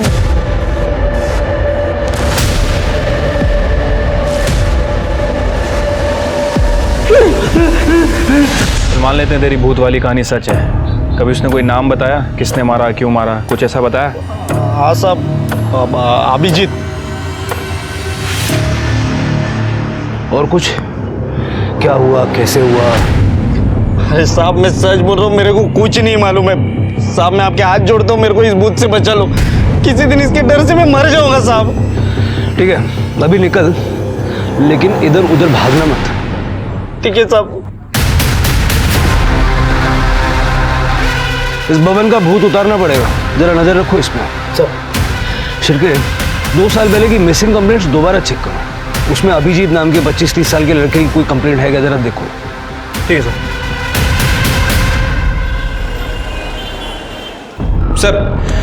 सर 2 साल पहले अभिजीत नाम के लड़कों की 4 मिसिंग कंप्लेंट दर्ज हुई थी सर। उसमें से 2 की उम्र महज 10 से 15 साल है और बाकी के 2 की उम्र 40 से 60 साल। सर मुझे लग रहा है कि हम इस नशेड़ी बब्बन की बातों को कुछ ज़्यादा ही सीरियस ले रहे हैं। मतलब सर ऐसा तो केवल फिल्मों में होता है कि लाश खुद सपने में आती है और उसे किसने मारा है खुद बताती है। बात तो तुम्हारी सही है शिरके, लेकिन इस अनसॉल्व केस के लिए बबन की कहानी एक ब्लाइंड लीड की तरह है। मुझे नहीं लगता हमें चांस लेना चाहिए। एक लास्ट ट्राई करके देखते हैं। ठीक है सर, बताइए फिर क्या करना है। एक काम करो, भारती नगर में जहां हमें वो जली हुई लाश मिली थी ना, उसके 25 किलोमीटर के रेडियस में 25 से 30 साल की उम्र के अभिजीत नाम के जितने भी लोग हैं सबकी एक लिस्ट बनाओ। देखो उनमें से कोई मिसिंग है क्या। Okay sir. इतनी चक्कर क्यों डालते हैं?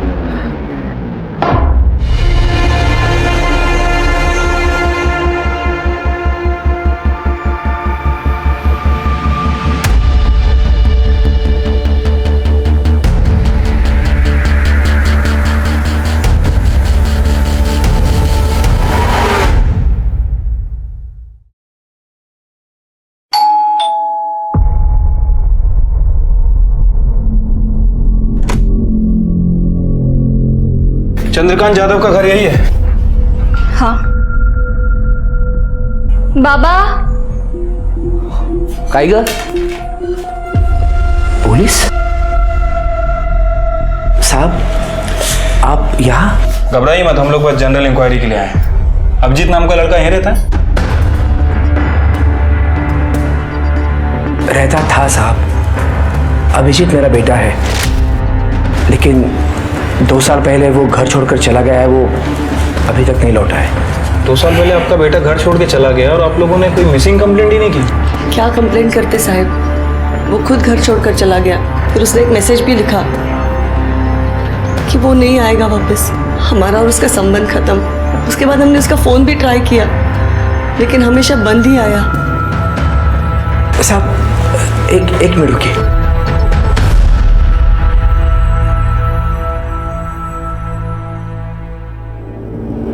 ये देखिए सर, 2 साल पहले उसने ये मैसेज किया था। बाबा, मैं हमेशा के लिए घर छोड़कर जा रहा हूँ और दोबारा वापस लौटकर नहीं आऊँगा। हमारा रिश्ता खत्म। रिश्ता खत्म करने की कोई खास वजह? जब बच्चे बहुत कमाने लगते हैं ना, तो माँ बाप उन्हें बोझ लगने लगते हैं। वो हमारी जिम्मेदारी नहीं लेना चाहता था। लेकिन आप ये सब क्यों पूछ रहे हैं? देखिए, 2 साल पहले हमें एक बॉडी मिली थी और हमें शक है कि वो अभिजीत की ही बॉडी है। क्या? शुभा, क्या बोलते हैं? रो मत। हो सकता है वो हमारा अभिजीत नहीं होगा।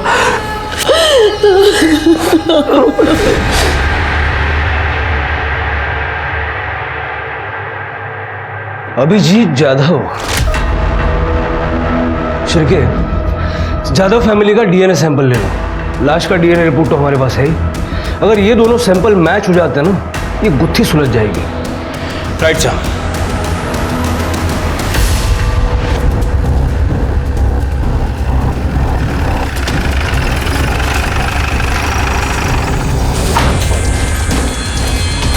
कहाँ जा रहे हैं आप लोग? साहब, वो जब से पता चला है कि अभिजीत का शायद खून हो गया है, तब से उसकी माँ की तबीयत बहुत ख़राब है। उसको डॉक्टर के पास ले जा रहा हूँ। ठीक है, लेके जाइए इन्हें। जी। लेकिन उसके बाद आपको हमारे साथ चलना होगा। आपके साथ? क्यों साहब? डीएनए टेस्ट के लिए। डीएनए टेस्ट के लिए?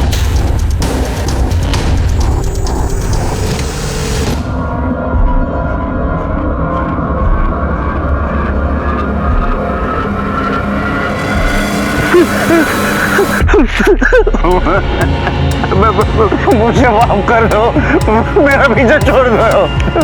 मैं जितना कर सकता था मैंने कर दिया है। अब इससे ज्यादा मैं पुलिस के सामने मुंह खोलूंगा तो खुद मुसीबत में फंस जाऊंगा। सर डीएनए रिपोर्ट आ गई है सर। जो बॉडी हमें मिली थी उसका डीएनए चंद्रकांत के डीएनए से 50% मैच हुआ है। मतलब सर कंफर्म है कि वो बॉडी चंद्रकांत के बेटे अभिजीत की है। इस बबन का नशा उतारने का टाइम आ गया। मुझे पहले ही डाउट था कि उसने हमें पूरी बात नहीं बताई थी। क्राइम लोकेशन और विक्टिम का नाम किसी को सपने में कैसे आ सकता है? हाँ सर, वैसे डाउट तो मुझे भी था, लेकिन अभी रिपोर्ट कंफर्म होने से डाउट खत्म हो गया है। फिर के हो ना हो, मुझे लगता है बबन ने ये पूरी घटना अपनी आंखों से देखी है। अभिजीत के घर वालों से पूछताछ करो और बाद में इस बबन को भी उठाओ। ठीक है सर। साहब, हमारी तो पूरी उम्मीद ही खत्म हो गई। अब तक तो ऐसा लगता था कि अभिजीत कभी ना कभी तो घर आ जाएगा। मैं तो उसका 2 साल से इंतजार करता रहा, अभी भी करता था साहब, लेकिन दुर्भाग्य से फोन ही आया, उसकी मौत की खबर आ गई साहब। हमने ऐसा क्या गुनाह किया था साहब कि भगवान ने ऐसी सजा दी कि हम अपने बेटे का अंतिम संस्कार भी नहीं कर पाए साहब। चंद्रकांत जी, संभालिए अपने आप। देखिए, हमने बॉडी की शिनाख्त करने की बहुत कोशिश की थी, फिर पीएम रिपोर्ट से हमें पता चला कि उस बॉडी की एक किडनी गायब है, तो हमें लगा कि शायद ये कोई किडनी रैकेट का मामला। नहीं साहब, कोई किडनी रैकेट का मामला नहीं था। दरअसल कुछ साल पहले मेरी एक किडनी खराब हो गई थी, तो साहब अभिषेक ने उसकी किडनी मुझे देकर मेरी जान बचाई थी साहब।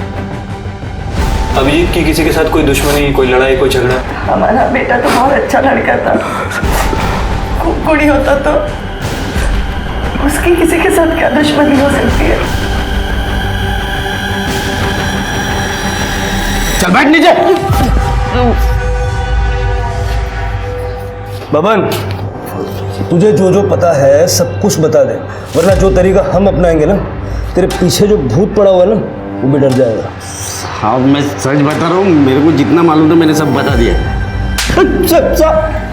जब ये कुछ बताने के लिए तैयार हो जाना, तब इसको मेरे सामने लाना, तब तक इसकी खातिरदारी करो। सब नहीं सब नहीं, मैं बताता हूँ, सब बताता हूँ साहब। ये वो 2 साल पहले की बात है। मैं वो जंगल में बैठ के माल फूक रहा था साहब। अब मैंने 2 जन को एक लाश को जलाते हुए देख लिया साहब।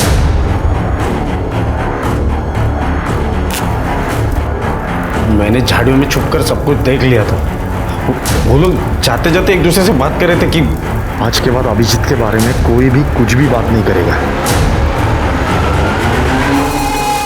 बाद में वो लोग कार में बैठ के चले गए साहब। शक्ल देखी थी उनकी? गाड़ी कौन सी थी, कुछ याद है? नहीं साहब, चेहरे तो उनके ढके हुए थे, और वो गाड़ी बिड़ी का मेरे को कुछ नहीं समझता है। 2 साल बाद तुझे पुलिस के पास आने की क्या सूझी? पहले क्यों नहीं बताया? और ये अभिजीत की लाश सपने में आके डराती है, बताती है, ये सब नाटक करने की क्या जरूरत थी? वो ऐसा हुआ कि वो लोग जाने के बाद उस दिन मैंने नजदीक जाके देखा था साहब। वो डरावनी लाश देख के मेरी तो बत्ती गुल हो गई थी साहब। उसके बाद से वो लाश रोज मेरे सपने में आने लगी।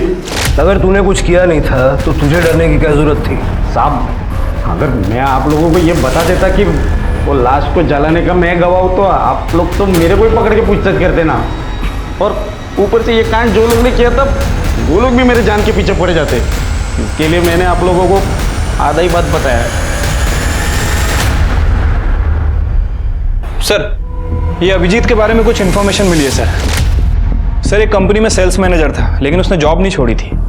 जादव फैमिली के बारे में पूछताछ की? हाँ सर, उसकी बहन कविता के बारे में पूछताछ की है सर। उनका कहना है कि काफ़ी अय्याश किस्म की लड़की है, पैसे काफ़ी उड़ाती थी, देर रात तक घर से बाहर रहती थी, घर का सारा खर्चा अभिजीत ही चलाता था, और इस बात को लेकर दोनों भाई बहनों में काफ़ी लड़ाई हुआ करती थी। लेकिन सर, अभी तक इस कविता के खिलाफ कुछ सस्पिशियस नहीं मिला है। शिर के कोई तो ऐसा होगा जिस पर शक हो। सर, एक जरूरी बात पता चली है। हमने अभिजीत के 2 साल पुराने कॉल रिकॉर्ड चेक किए, उसमें एक नंबर मिला है जिस पे वो लगातार बात करता था। सर ये देखिए, ये नंबर किसी मोनिका देशमुख के नाम पर रजिस्टर्ड है। हमने उसकी लेटेस्ट लोकेशन भी पता की है, और ये मोनिका और अभिजीत दोनों एक ही कॉलेज से पास आउट हुए 2012 में। सर और एक बात, ये दोनों देर रात तक बात करते थे। सर, अभिजीत की मोबाइल की आखिरी लोकेशन करवे नगर की थी। करवे नगर से भारती नगर 10 किलोमीटर की दूरी पे, जहाँ पर हमें अभिजीत की लाश मिली थी। जरा पता करवाओ ये अभिजीत करवे नगर क्या करने गया था। सर, शिरके, ये मोनिका और अभिजीत का लेट नाइट बातें करना इस केस का इंपॉर्टेंट एस्पेक्ट हो सकता है। हो सकता है यहीं से कोई बड़ी लीड मिल जाए। इस मोनिका से बात करनी पड़ेगी।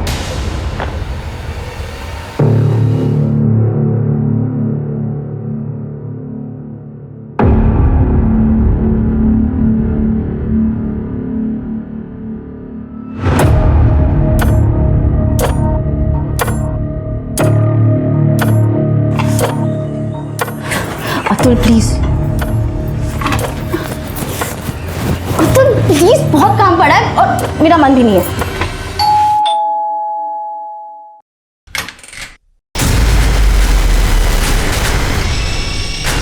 जी आप लोग? मोनिका। जी कहिए।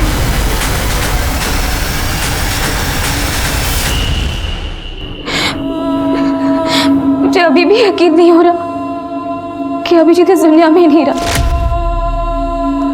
वो और आप देर रात तक बातें करते थे, सच है ना?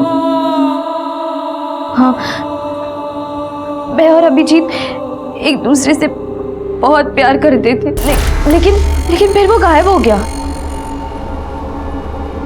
उसने मुझे मैसेज भी किया था कि मैं उसे भूल जाऊं, फिर भी मैं उसे लगातार मैसेज करती रही, कॉल करती रही, लेकिन उसका फोन बंद था। अच्छा, अभिजीत की किसी के साथ कोई दुश्मनी थी, कोई लड़ाई झगड़ा? देखिए, हमसे कुछ छुपाने का फायदा नहीं है, जो भी है साफ साफ बताइए।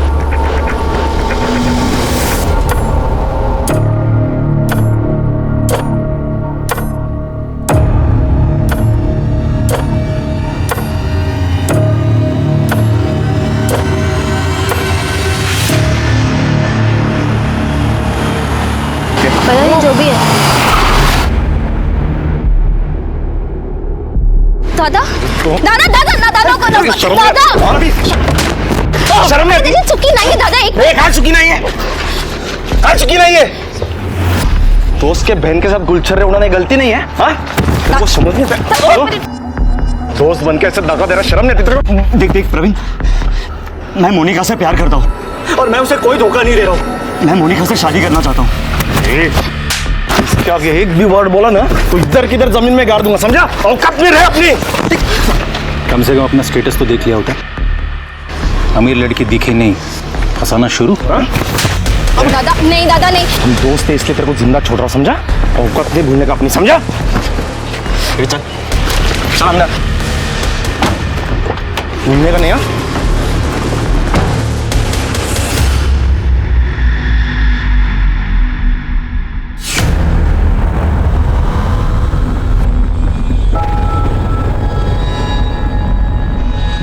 मोनिका तुम यहाँ और ये सामान?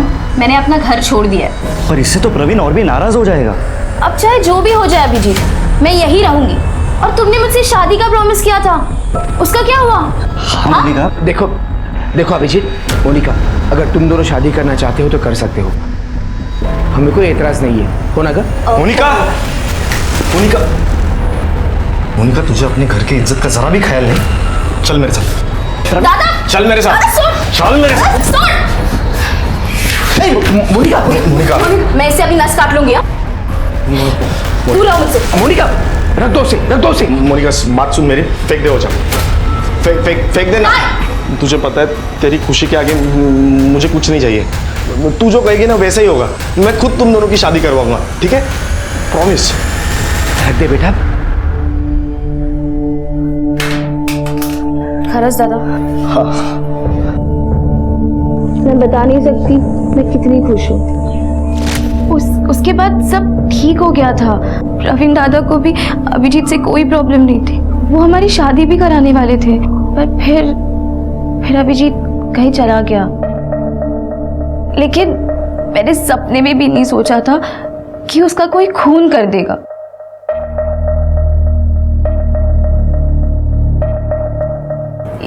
ये मेरे पति है अतुल।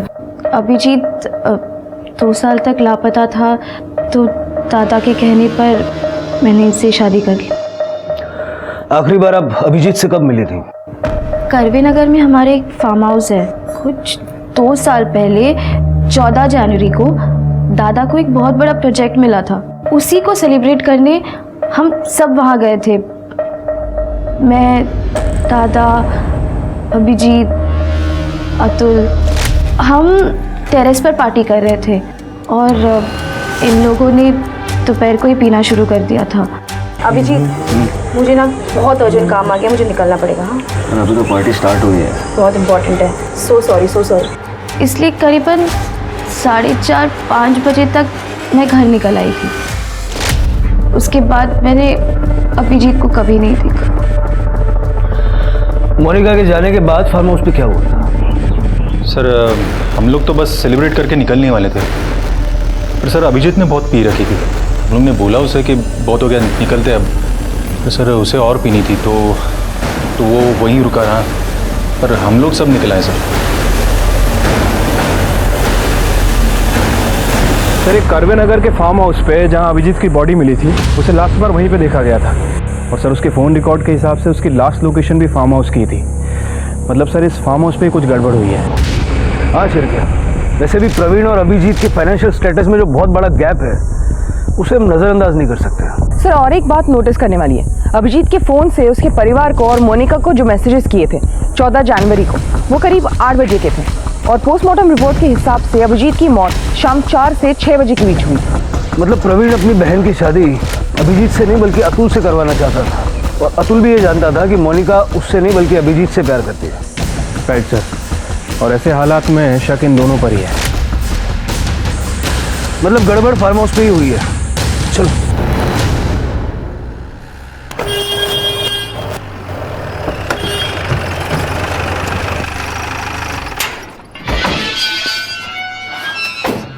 देशमुख फैमिली का फार्म हाउस है नहीं? हाँ सब।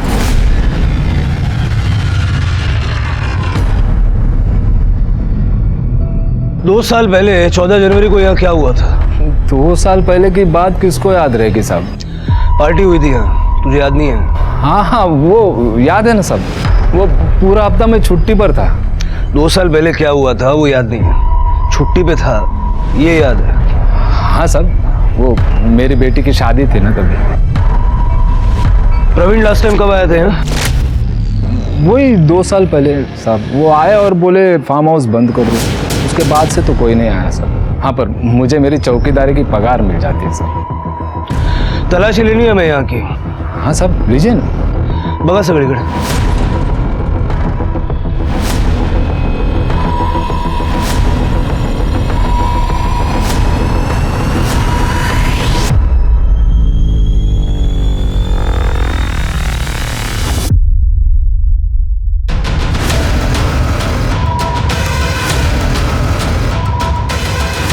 शिरके, कुछ मिला क्या? नहीं सर, यहाँ बहुत सारी शराब की बॉटल्स हैं, लगता है यहाँ पे रेगुलर पार्टीज होती थी।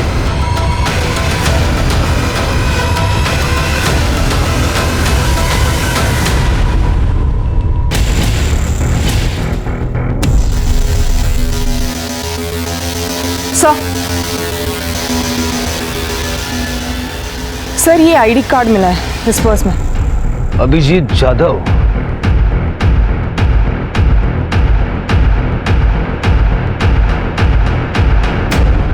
तो थोड़ी तेरी अक्कल है? पुलिस को सारी कहानी बतानी क्या जरूरत थी? दादा, अगर मुझ में थोड़ी भी अक्ल होती ना तो मैं ये नहीं समझती कि अभिजीत मुझे छोड़कर भाग गया। लेकिन उसके साथ जो हुआ वो कितना बुरा हुआ। अरे जो हुआ उसका मुझे भी दुख है, लेकिन अब क्या करूं? दादा, हमें अभिजीत को इंसाफ दिलाने के लिए पुलिस की मदद करनी चाहिए। लेकिन आपको इतना गुस्सा क्यों आ रहा है? मूर्खासारखं काहीतरी बोलू नको। अगर न्यूज में अपना नाम उछाला गया तो किसके बिजनेस पर असर होगा? मेरे ना। समझ रही बात को? सर इस कर्वे नगर के फार्म हाउस में कुछ ना कुछ तो जरूर हुआ है। मैं भी वही सोच रहा था। शिरके, 2 साल पहले जब अभिजीत की लाश हमें मिली थी उस वक्त वहाँ एक पेट्रोल का कैन भी मिला था। उस पर जो फिंगरप्रिंट्स थे वो हमारे रिकॉर्ड्स में होंगे, लेकिन उस वक्त इस केस के लिए कोई सस्पेक्ट नहीं था। एक काम करो, 2 साल पहले 14 जनवरी को उस फार्म हाउस पे जितने भी लोग मौजूद थे उन सबके फिंगरप्रिंट्स लो और उनका लोकेशन निकालो। Right sir.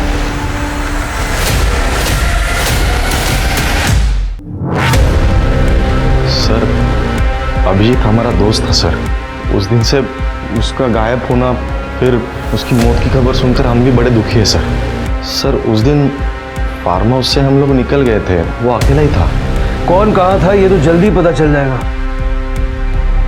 सर हम लोग सच कह रहे हैं सर, हम लोग फार्म हाउस से निकल गए थे। हमने तो सब बता दिया, फिर भी आप बार बार हमें क्यों परेशान कर रहे हैं सर? देखो, अगर तुम लोग इनोसेंट हो तो डरने की कोई जरूरत नहीं। सच तो जल्दी सामने आएगा ही।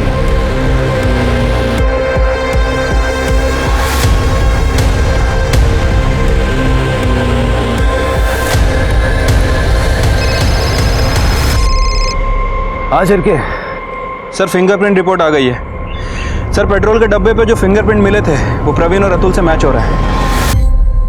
मतलब खून इन्हीं दोनों ने किया है। Right sir. 14 जनवरी 2017 उस दिन के तुम दोनों के मोबाइल लोकेशन निकाले हमने। कहाँ के थे पता है? भारती नगर, जहां अभिजीत की लाश को जलाया गया। वहां हमें पेट्रोल का कैन भी मिला था, उस पे तुम दोनों के फिंगरप्रिंट्स हैं। सर हमारा यकीन कीजिए, हमने अभिजीत को नहीं मारा। अपनी बहन की शादी अभिजीत से करवाने का सिर्फ ढोंग कर रहा था। तू चाहता था कि तेरी बहन की शादी अतुल से हो, और आखिर में तुम दोनों ने मिलके अपने मन की हसरत पूरी कर ली। नहीं सर, हम सच कह रहे हैं, हमने अभिजीत को नहीं मारा। सर हम लोग फार्म हाउस से निकल गए थे, वो नशे में तो वहीं पे रुका था। हमने नहीं मारा उसे। झूठ बोल रहा है सर ये, और इसके वॉचमैन ने भी हमसे झूठ बोला था। उस दिन 14 तारीख को वॉचमैन फार्म हाउस पे ही था। उसकी बेटी की शादी तो 10 जनवरी को ही हो गई थी। वॉचमैन ने 14 तारीख को शाम को 7 बजे फार्म हाउस फ़ोन किया था, और उसके बाद ये प्रवीण फार्म हाउस आया था। सर मैं सब कुछ सच बताता। बता जल्दी बता।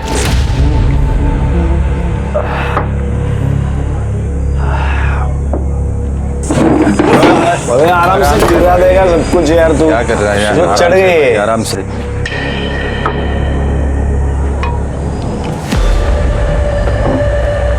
सुनो मैं क्या बोल रहा हूँ?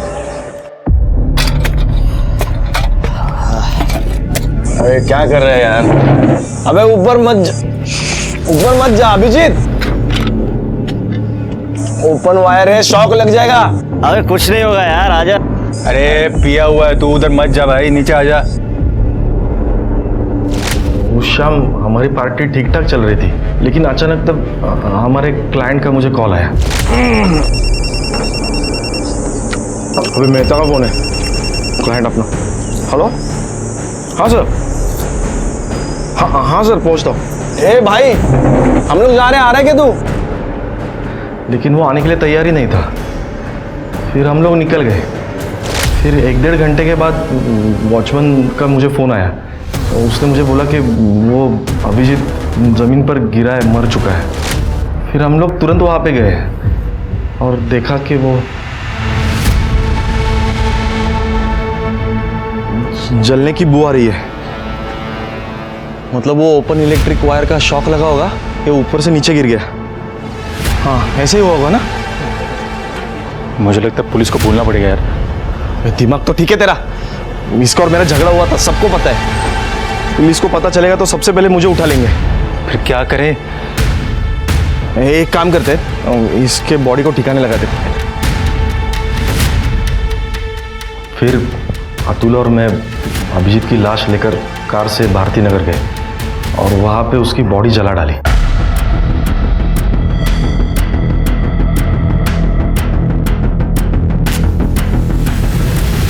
आज के बाद अभिजीत के बारे में कोई भी कुछ भी बात नहीं करेगा। और फिर बाद में राजाराम वॉचमैन को पैसे देके उसको चुप करवाया। इसका मतलब है कि 8 बजे के आसपास अभिजीत के फादर और मोनिका को जो मैसेज गए थे वो भी अभिजीत के फोन से, वो तुमने ही किए थे। अब जल्दी जल्दी बता दे कि अभिजीत का फोन कहाँ है? अभिजीत का फोन सर? हमने अभिजीत का फोन नहीं देखा सर। सच कह रहे सर। तुम दोनों की बातों में सच्चाई कितनी है ये जल्दी पता लग जाएगा। पेट्रोल छिड़ककर अभिजीत की लाश को आग में झोंकने वाले अतुल और प्रवीण पुलिस की गिरफ्त में थे, लेकिन क्या सचमुच उन्हीं दोनों ने अभिजीत को मौत के घाट उतारा था, या अभिजीत का कातिल अभी भी खुली हवा में सांस ले रहा था? पुलिस असली कातिल तक पहुंच पाती उससे पहले इस केस में एक और हैरतंगेज मोड़ आना अभी बाकी था।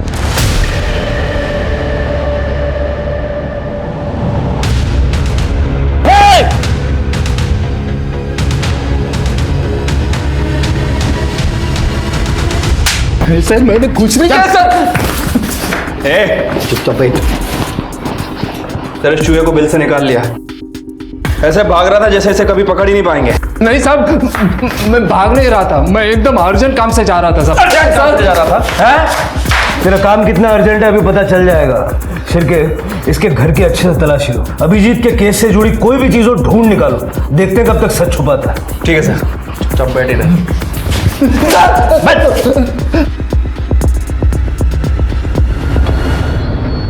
सर, हमने राजाराम के घर की तलाशी ली थी। ये देखिए, 2 साल पुराना वीडियो मिला उसके फोन में। सर, हमने राजाराम के घर की तलाशी ली थी। ये देखिए, 2 साल पुराना वीडियो मिला उसके फोन में। ये वीडियो राजाराम के हाथ कैसे लगा? सर वो तो नहीं पता, लेकिन जब मैंने इस राजाराम का बैंक अकाउंट चेक किया सर, मेरा शक और बढ़ गया। सर, ये जो वीडियो वाला आदमी है राजाराम के अकाउंट में हर महीने पैसे ट्रांसफर कर रहा है जब से हमने अभिजीत का केस ओपन किया है। उठा लो इसे। सर, क्या कह रहे हो आप इंस्पेक्टर साहब? ये सरासर गलत है। मैं अपने बेटे को क्यों मारूंगा, वो भी जान से? अरे साहब, मैंने कभी चाटा भी नहीं मारा उसको। करने आना त्याला। सर,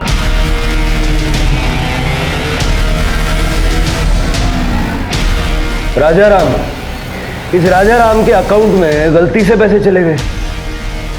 शिरके, दाखो जरा।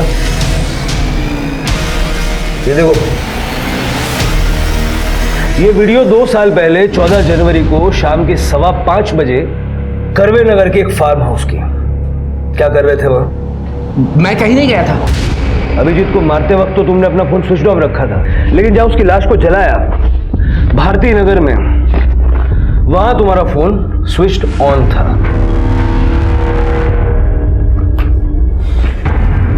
और एक और बात जो तुम हमें बताना भूल गए, लेकिन हमने पता लगा लिया। अभिजीत तुम्हारी पहली बीवी का बेटा है, शोभा का नहीं। इसलिए हटाया ना उसे रास्ते से। अब सीधे सीधे बताओगे या अपने तरीके से उगलवाएं? अभिजीत की माँ सरिता मेरी पहली बीवी थी, उसका देहांत हो गया। उसके बाद सरिता की बहन शोभा से मैंने शादी की, लेकिन अभिजीत को ये बात कभी नहीं बताई मैंने। लेकिन साहब, मेरे एक रिश्तेदार से झगड़ा हो गया और उसने सारी बात अभिजीत को बता दी। उसको पता चला कि उसकी माँ उसकी सौतेली माँ है। तब से वो डिस्टर्ब हो गया साहब। ये कविता जो है वो मेरी और शोभा की बेटी है। पहले कविता और अभिजीत के बीच में भाई बहन का रिश्ता था, लेकिन ये बात समझने के बाद बाबा, बर्दाश्त की भी हद हो गई है। जितनी भी जमीन बची है ना, उसमें इसका सिर्फ 20 से 25% है, बाकी सारा हिस्सा मेरा है। कुछ भी हो जाए, लेकिन मैं अपना हिस्सा इसके साथ नहीं बांटने वाला। घर में हिस्से को लेकर, प्रॉपर्टी को लेकर रोज झगड़े होते थे और उससे मेरी परेशानियां बढ़ती गई और मुझे मजबूरन अभिजीत को मारने का प्लान बनाना पड़ा। अरे हाँ भाई, मैं शाम तक फार्म हाउस में पहुंच जाऊंगा। अरे मैं श्योर 100% आ रहा हूँ। मैं दोपहर में वहाँ जाकर छिप गया था और मौके के इंतज़ार में था, और साहब वैसा मौका मिला भी। शाम के समय अभिजीत के एक दोस्त सब निकलने लगे। वॉचमैन भी किसी काम के लिए बाहर गया था और फिर सब मैंने मौके का फ़ायदा उठाया।